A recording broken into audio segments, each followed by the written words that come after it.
Assalamualaikum warahmatullahi wabarakatuh. Bertemu kembali bersama saya Wahidah Rahmadani, guru biologi dari SMA Islam An-Nizam Medan. Apa kabarnya anak-anak sekalian? Semoga tetap sehat dan selalu dalam lindungan Allah Subhanahu wa taala. Nah, kali ini kita akan belajar biologi. Tetap semangat ya, karena biologi ini pelajaran yang menarik dan menyenangkan. Assalamualaikum warahmatullahi wabarakatuh. Selamat pagi. Hari ini kita akan membahas tentang mekanisme kerja dan kelainan pada otot. Tubuh kita memiliki lebih dari 630 otot.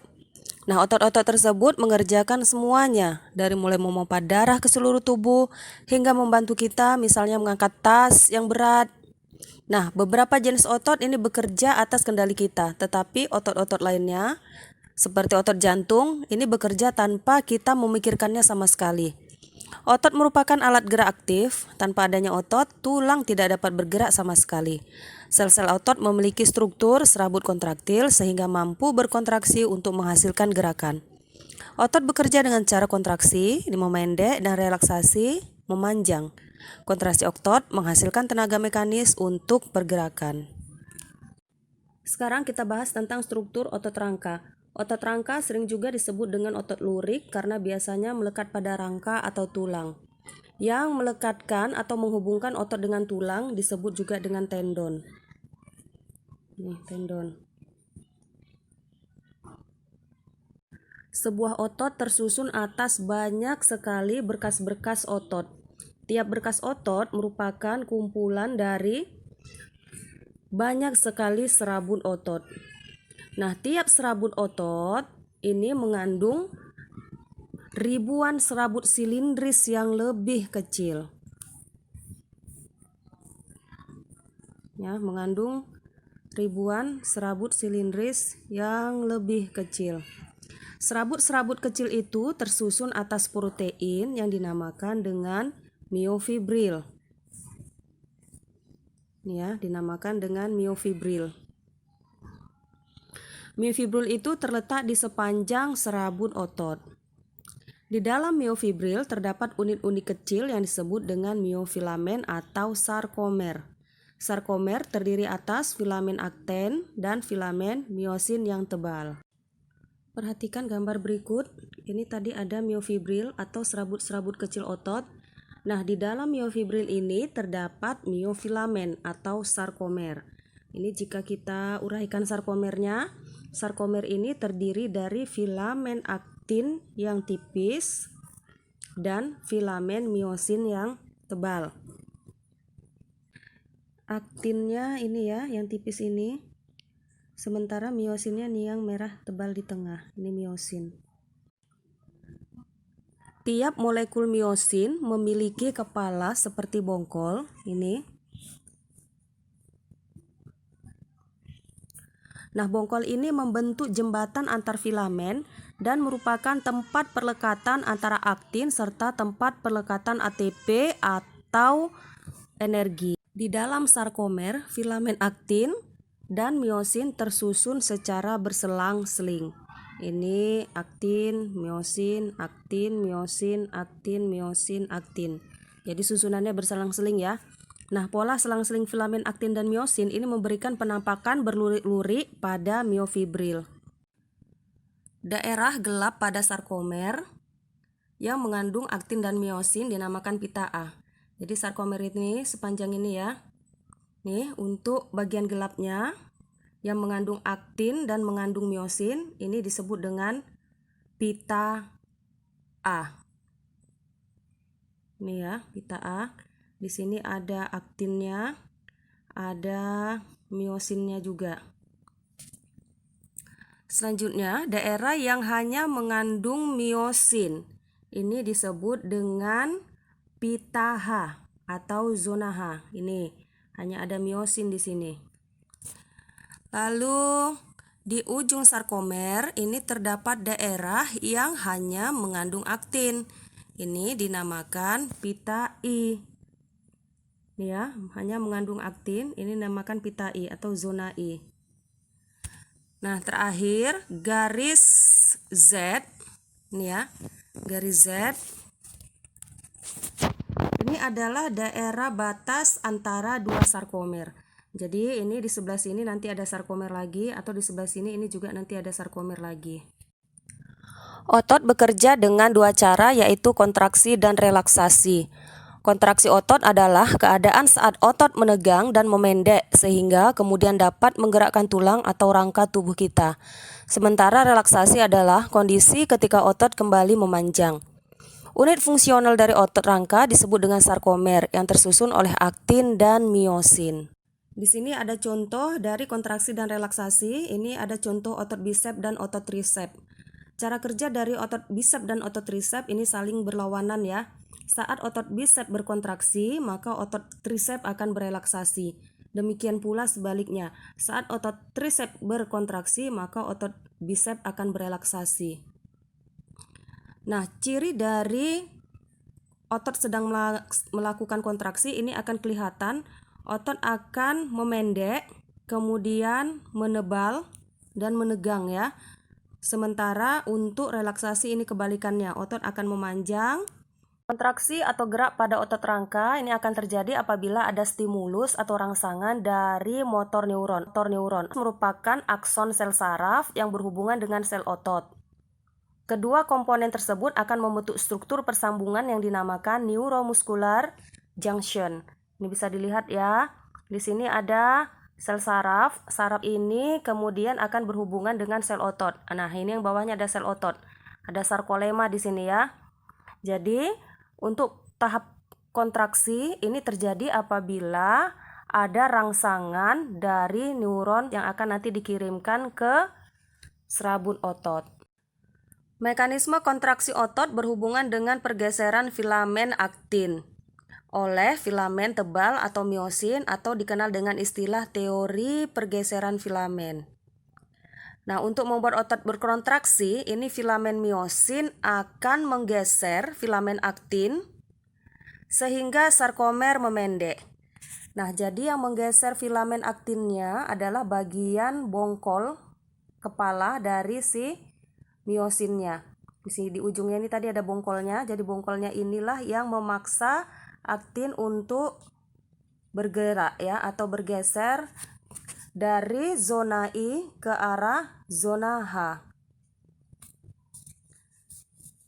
Nah, ini akan menjadikan pita A dan pita I saling mendekat.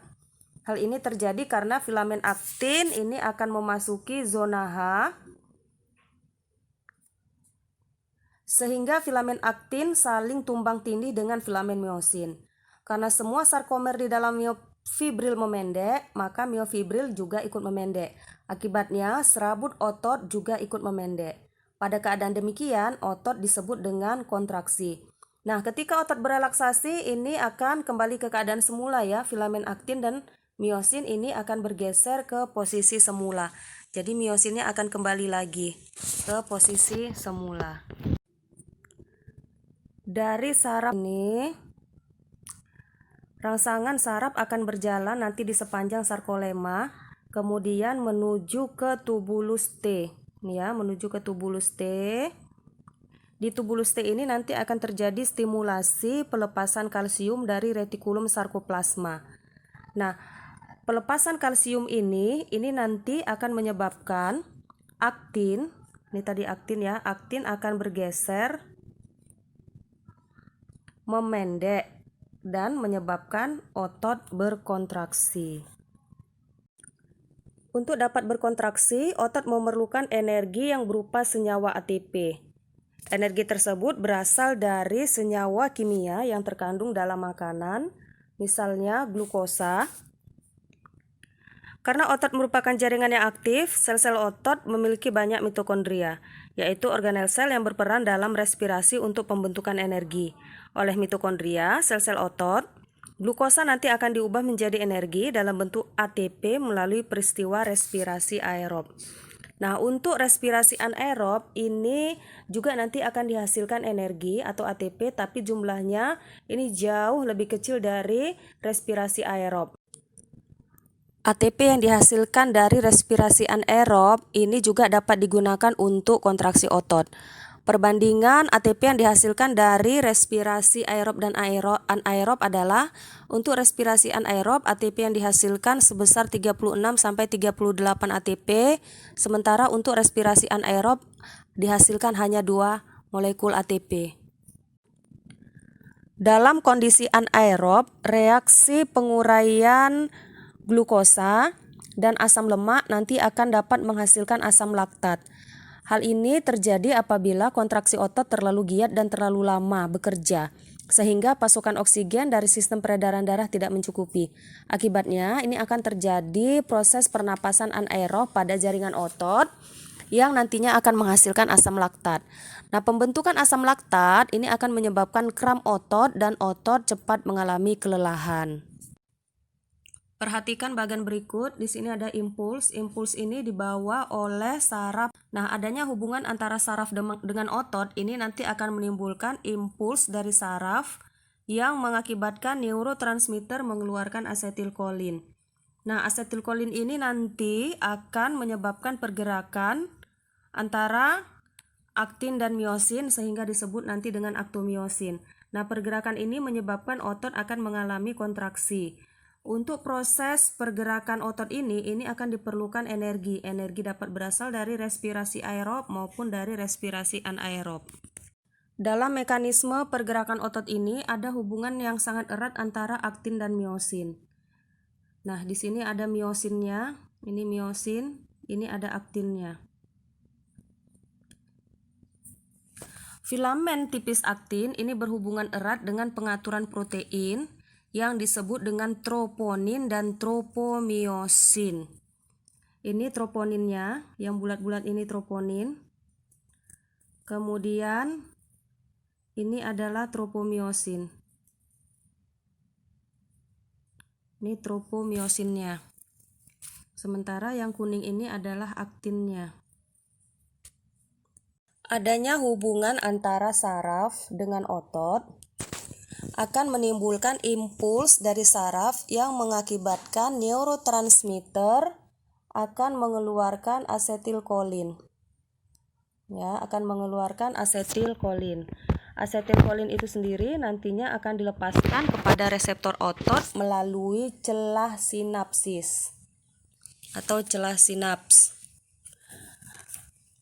Setelah asetilkolin berikatan dengan reseptor otot, ya, berikatan dengan reseptor otot, ini asetilkolinnya, akan terjadi suatu potensial aksi sehingga otot terdepolarisasi. Kemudian retikulum sarkoplasma akan mengeluarkan kalsium. Ion kalsium tersebut kemudian akan dibawa ke serabut otot. Nih, ion kalsiumnya dibawa ke serabut otot melalui tubulus T atau tubulus transfer. Nah, selanjutnya ion kalsium kemudian akan berikatan dengan active site, disebut dengan active site troponin. Ya, active site troponin ini terdapat pada bagian aktin. Ini bagian aktinnya. Jadi tadi di depan sudah Ibu jelaskan ya. Bagian aktin itu ada bagian troponin ini. Kemudian ada bagian tropomiosin, ini yang seperti tali-tali, ini tropomiosin. Nah, troponin ini adalah bagian active site. Tetapi sebelumnya bagian active site ini atau troponin ini tertutup atau dihalangi oleh tropomiosin, sehingga tidak dapat terjadi aktivitas sliding atau tidak dapat bertemu antara kepala miosin ini dengan si aktinnya karena dihalangi oleh tropomiosin. Kontraksi juga dimulai ketika ada ikatan ATP. ATP ini terdapat pada kepala miosin ya di sini. Ikatan ATP yang nanti akan dihidrolisis atau diuraikan menjadi ADP plus fosfat anorganik. ATP inilah sebagai sumber energi yang dapat digunakan oleh kepala miosin untuk menggerakkan bagian aktin. menuju ke zona H. Saat tahap relaksasi ini terjadi ketika ion kalsium meninggalkan troponin. Karena ion kalsium meninggalkan troponin, maka tropomiosin nanti akan menutup kembali bagian aktif atau bagian troponinnya. Saat tropomiosin menutup bagian troponinnya, maka bagian kepala dari miosin ini tidak dapat melekat pada bagian aktif dari aktinnya. Dan juga di sini ATP sudah terurai sehingga kepala miosin tidak memiliki energi lagi dan kembali ke posisi semula. Kalsium yang meninggalkan troponin ini nanti akan dipompa secara transfer aktif untuk masuk kembali ke bagian retikulum sarkoplasma. Berdasarkan macam gerakan yang ditimbulkan, otot terbagi-bagi lagi. Yang pertama ada otot fleksor. Otot fleksor menyebabkan gerak fleksi, yaitu menekuk sikut dan lutut. Yang kedua, otot ekstensor menyebabkan gerakan ekstensi, yaitu siku dan lutut yang tadinya menekuk menjadi lurus kembali. 3. Otot abduktor menyebabkan gerak adduksi, gerak anggota tubuh mendekati sumbu tubuh. Yang keempat, otot abduktor menyebabkan gerak abduksi atau gerak anggota tubuh menjauhi sumbu tubuh. 5. Otot rotator menyebabkan gerak rotasi, gerakan kepala berputar ke kiri dan ke kanan. Keenam, otot supinasi menyebabkan gerak supinasi, yaitu gerak telapak tangan membuka. 7. Otot pronator menyebabkan gerak pronasi, yaitu gerak telapak tangan menelungkup. 8. Otot depresor menyebabkan gerak depresi, yaitu contohnya gerak turunnya rahang bawah pada saat mengunyah makanan. Otot elevator, otot yang menyebabkan gerak elevasi, ini contohnya adalah gerak naiknya rahang bawah pada saat mengunyah makanan. Macam-macam gerak. Yang pertama, gerak dapat dibedakan menjadi gerak sinergis dan gerak antagonis. Gerak sinergis adalah gerak yang apabila otot-otot pendukungnya bekerja saling mendukung. Contohnya adalah gerak otot-otot punggung, gerak otot antar tulang rusuk ketika menarik nafas, gerak tangan menengadah atau menelungkup. Kemudian gerak antagonis.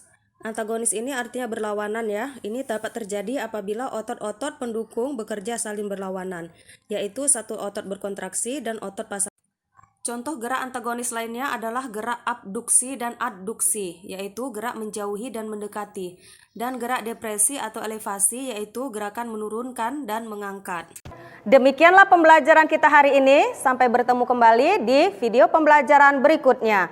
Jangan lupa untuk like, comment, and share.